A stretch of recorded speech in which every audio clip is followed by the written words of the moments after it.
Hello. So I want to talk about self-love. I feel like self-love is everywhere, and I think it's everywhere for good reason, but I think like it might be getting a little distorted by the media. I think human beings naturally like to take things and simplify them because we're all just pretty lazy. Human beings are just lazy. We just want to get everything done, but doesn't really get anything done. So self-love is kind of turning into this whole face masks and bath time and which is great. I love myself a good bath. I love myself a good clay mask, draw out the impurities. It's a good time. It's relaxing. But to me, that's not self-love. That's self-indulgency. And there's a place for self-indulgency. You can indulge yourself every once in a while and you don't have to feel bad about it. I mean, heck, you can indulge yourself. My dogs are fighting. Well, not fighting. They're probably just barking at a human. But you can indulge yourself every day. The thing is, if you're gonna indulge yourself every day, you gotta have the balance. And even if you're not gonna indulge yourself every day, you kind of have to have this foundation of care for yourself. And so when you're dehydrated, when you're undernourished, when you're not getting enough sleep, when you're under-exercised, that can actually cause, your brain to kind of be just a bitch. That sounds probably harsh, but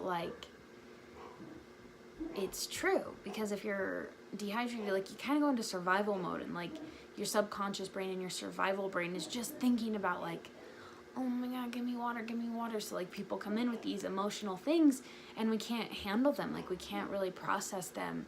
People come in with these emotional things and we're just get away from me, get away from me, get away from me.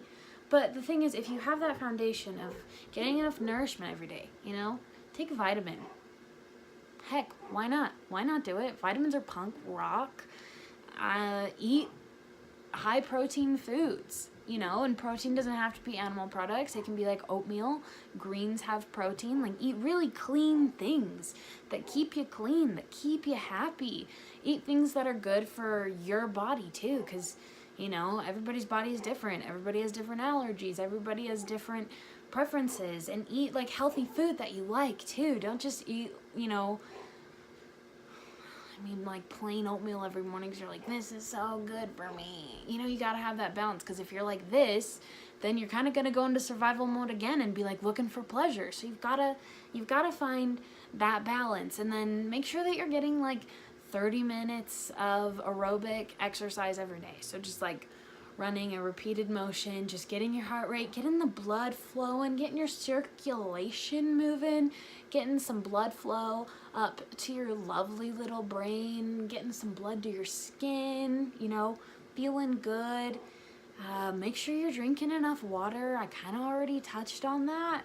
And when you get these basic things, eating when you're hungry, sleeping when you're tired, and you master that, and you master this kind of rhythm, other things just become easier because your brain isn't in survival mode anymore. And that, to me, is the ultimate version of self-love, because it's easy. It's easy to take a bubble bath and put something on your face and sit there. But what's hard? What's hard is getting up at 7 and going to the gym before you go to work, and then coming back and eating a healthy breakfast and eating a healthy lunch, going to work, coming home. All of that is hard. Wouldn't we rather sleep in till 8:30 and then rush to work and maybe have, a granola bar or something when we're there, have a 5-hour energy, have some coffee, move on? That's easy. That really is easy, but it doesn't feel good. So invest in yourself a little bit. That, to me, is the ultimate form of self-love, is when we look at ourselves and we go, I love you enough to do the things that are hard. I love you enough to do the things that challenge me. Look yourself in the mirror and say, you are worth the hard stuff. Because imagine you're in a relationship with someone and you're not willing to go through the hard stuff with them. Then, like, you're probably not going to have a relationship for very long, you know? And the most important relationship you're ever going to have is this one, because you can't hide from this one. You know, you can hide from your spouse, you can hide from your parents, you can hide from your cousins, your friends, you can hide from them. You can't hide from yourself. You're face to face with yourself all the time. So look yourself in the eyes and just say, like, even if it has to start with, you're worth it, because you have to be worth it, because I don't have a choice, you know? And that's not, like, the most positive thing in the world, but, like, it's something. You gotta start somewhere. You gotta start just doing the hard stuff, and soon the hard stuff will get easier. And just forgive yourself. Like, it's all about step by step. It's not about some big waterfall at the end. Like, you don't really know what's at the end, so how can it be about the end? Like, it's about this step, then this step, then this step. Like, right now is a great time to live in the present. And so is right now. And so is right now. And so is right now. And the ever-changing, just like infinite now, is the time you need to live in. So, love yourself now. Look in the mirror and, like, you are worth it. Like, think about all the things the universe had to go through to produce you. You know what I mean? You're billions of years in the making. Imagine an artist working on a painting for billions of years, and you're in it. And you're in it, and they keep working on you, and they keep designing things. That's incredible. That's incredible, and that's beautiful. So, you're incredible, you're beautiful, you are a work of art, and you are worth the hard stuff. But no one's gonna save you except yourself. The only person who's gonna give you everything is yourself. And that's just realistic. You know, the angriest people in the world are the most hopeful. The people who can't find their keys, like, and just freak out. The reason they're freaking out is because they believe there should be a world where their keys never get lost.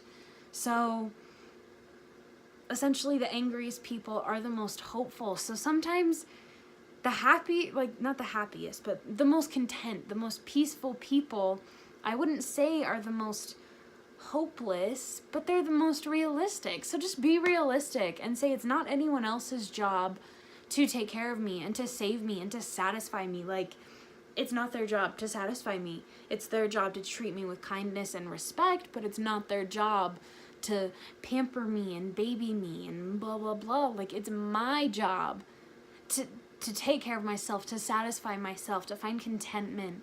Because once you find contentment in here, your relationships, the stakes in them, lose that. You put a lot less hope in them, so you can be more content with them. And that's what we all want, right? You know, you can't give to others unless you give to yourself. Can't pour from an empty cup, you know. And if you do pour everything you have, like, into that little plant, then you're not going to have anything, and that plant's not going to have anything. So, like, put the plant out in the rain, let the plant take care of itself, and you drink your water.